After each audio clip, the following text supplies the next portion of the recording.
Hello friends, welcome to our new YouTube channel Chennai Malayalis.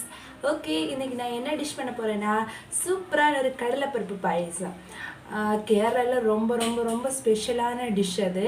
ஏன்னா இந்த ஓணம் பண்டிகை எல்லாம் வரும்போது ஃபர்ஸ்ட் ப்ரையாரிட்டி வந்துட்டு அடப்பிரதமன்னு சொல்லுவோம். அடுத்த ப்ரையாரிட்டி வந்துட்டு இந்த கடலைப்பருப்பு பாயசம் தான் எங்கள் ஊரில் ரொம்ப ஸ்பெஷல்.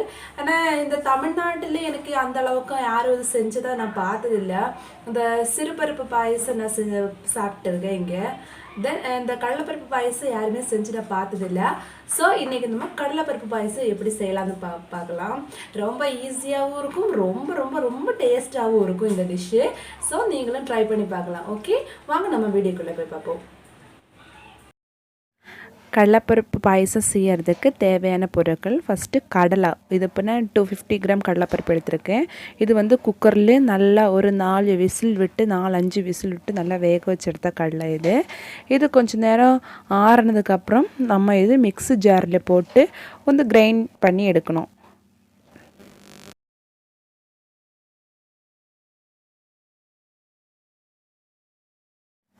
இப்போ இதை நம்ம மிக்ஸி ஜாருக்குள்ளே போட்டுட்டு லைட்டாக ஒன்று க்ரஷ் பண்ணி ஒரு கிரைண்ட் பண்ணி ஒன்று எடுத்துக்கலாம். ரொம்ப அங்கே பேஸ்ட்டாக அரைச்செடுக்க தேவையில்லை. கொஞ்சம் ஒரு இது இந்த மாதிரி இருக்கணும். கொஞ்சம் அப்படியே கடலையாகவும் இருக்கணும், கொஞ்சம் அப்படியே பேஸ்ட்டு மாதிரி இருக்கணும். இது ஓகே, இந்த மாதிரி பண்ணிக்கலாம். அப்புறம் என்ன தேவைன்னா ஜவ்வரிசி இப்போ வந்து நான் ஒரு 100 கிராம்ஸ் ஜவ்வரிசி எடுத்திருக்கேன். இது வந்து தண்ணி ஊற்றி தனியாக நம்ம ஒரு பாத்திரத்துலேயே வேக வச்சிடலாம். கொஞ்சம் நேரம் தனியாக வேக வச்சுட்டு அப்புறமா பாயசத்தில் சேர்த்து மறுபடியும் வேக வைக்கலாம். அப்புறம் இது வந்து 500 கிராம்ஸ் வெல்லத்துலேயே கொஞ்சம் தண்ணி சேர்த்து இது தனியாக நம்ம மெல்ட் ஆக்கி எடுக்கணும். அப்படியே பாவு காய்ச்சி எடுக்கிறதுன்னு சொல்லுவாங்கள்ல, அந்த மாதிரி மெல்ட் பண்ணி எடுத்துடணும். இந்த மாதிரி தண்ணி ஊற்றி வச்சிடலாம்.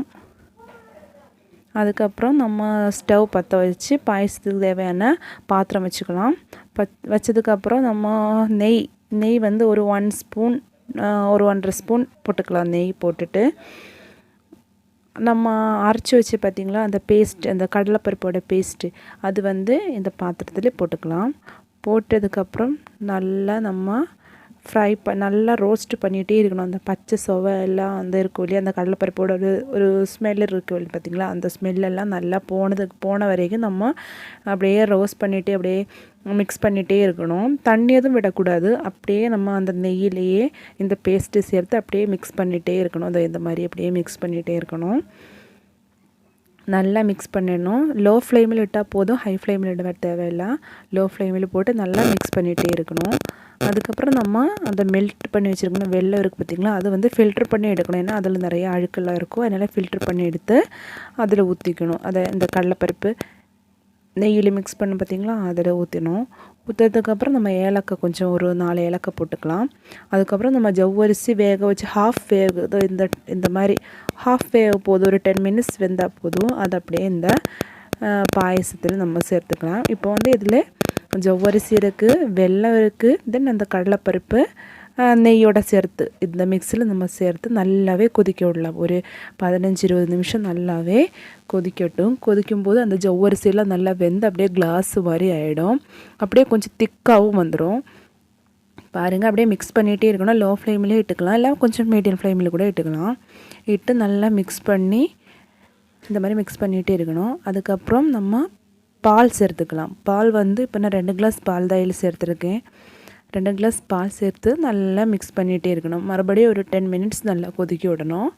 கொதிக்க விடும்போது நல்லா அந்த ஜவ்வரிசி எல்லாமே நல்லா வெந்து அப்படியே சேர்ந்து நல்லா திக்காக வந்துடும். அது திக்காக வருங்காட்டி நம்ம என்ன பண்ணணும், அந்த கோகனட் இருக்குது பார்த்திங்களா, தேங்காய் சின்ன சின்னதாக கட் பண்ணி நெய்யில் ஃப்ரை பண்ணி வச்சுக்கலாம். ஃப்ரை பண்ணி வச்சுருக்கின தேங்காய் இந்த பாயசத்தை சேர்த்து மிக்ஸ் பண்ணி எடுக்க வேண்டியது தான். அவ்வளோதான், நம்ம பாயசம் ரெடி ஆகிடுச்சு. ஈஸியாக சிம்பிளாக நம்ம பாயசம் ரெடி ஆகிடுச்சு. ஓகே, நீங்கள் எல்லோரும் என்னுடைய கடலைப்பருப்பு பாயச ரெசிபி பார்த்துருப்பீங்கன்னு நினைக்கிறேன். உங்களுக்கு எல்லாருக்கும் நீங்கள் ட்ரை பண்ணி பாருங்கள். ரொம்ப ரொம்ப உங்களுக்கெல்லாம் பிடிக்கும். அந்த அளவுக்கு ரொம்ப டேஸ்டியான ஒரு பாயசம் தான் இது. ரொம்ப ஈஸியாகவும் நீங்கள் செஞ்சிடலாம். ஒன்றும் ரொம்ப எல்லாம் டைம் எல்லாம் ஒன்றும் ஆகாது. ரொம்ப ஈஸியாகவும் நீங்கள் செஞ்சிடலாம். ஸோ நீங்கள் ட்ரை பண்ணி பாருங்கள்.